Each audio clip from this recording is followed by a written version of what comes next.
नमस्कार दोस्तों, आप देख रहे हैं HND न्यूज चैनल। नमस्कार। आज की सबसे बड़ी खबर चेन्नई टेस्ट मैच से है। टीम इंडिया ने शानदार जीत दर्ज की है, लेकिन इस जीत के असली हीरो रहे ऋषभ पंत, जिन्होंने अपने वापसी के बाद शानदार शतक ठोका।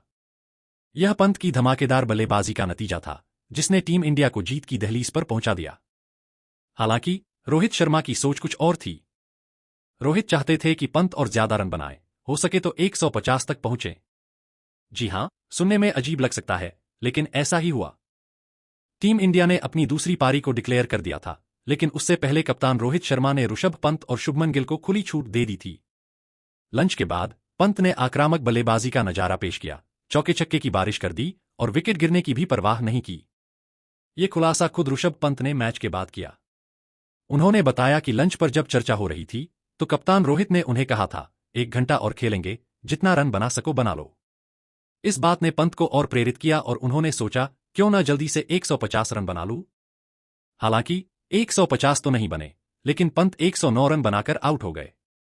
उन्होंने अपनी इस पारी में 13 चौके और 4 छक्के लगाए। इसके साथ ही पंत ने अपने टेस्ट करियर का छठा शतक पूरा किया।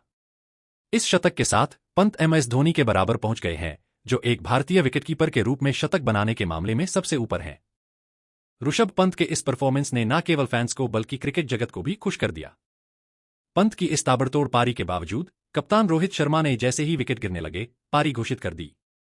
एक दिलचस्प सवाल पर जब पंत से पूछा गया कि उन्होंने बांग्लादेश की फील्डिंग सेट क्यों की, तो उनका जवाब था कि वह और अजय जडेजा लगातार क्रिकेट के सुधार पर चर्चा करते रहते हैं। चाहे दूसरी टीम की बात हो या खुद की, अगर कोई गलती हो रही है तो उसे ठीक करना चाहिए।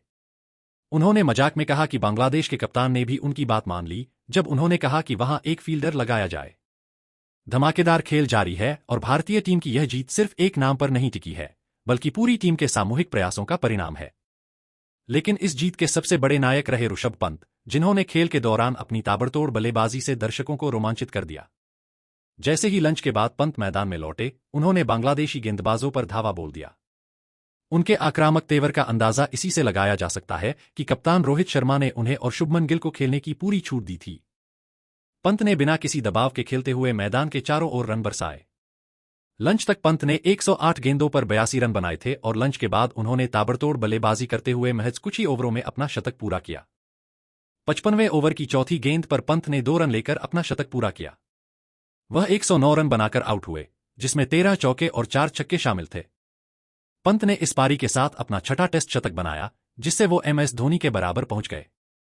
लेकिन यह बात भी सच है कि कप्तान रोहित शर्मा को पंत से और ज्यादा की उम्मीद थी। रोहित चाहते थे कि पंत 150 रन तक जाएं। खुद पंत ने मैच के बाद बताया कि रोहित भाई ने उन्हें 1 घंटा दिया था और कहा था, जितने रन बनाने हैं, बना लो। पंत ने सोचा कि वो 150 रन बना सकते हैं, लेकिन खेल की परिस्थितियों ने उनके इरादों पर विराम लगा दिया। अब बात करें मैच की दूसरी बड़ी चर्चा की, तो पंत की खेल भावना भी चर्चा का विषय रही। जब पंत से पूछा गया कि उन्होंने बांग्लादेश की फील्डिंग क्यों सेट की, तो उनका उत्तर था कि ये केवल खेल को बेहतर बनाने की मंशा थी। अजय जडेजा और उनकी चर्चा हमेशा इसी बात पर होती है कि कैसे क्रिकेट को सुधारा जाए।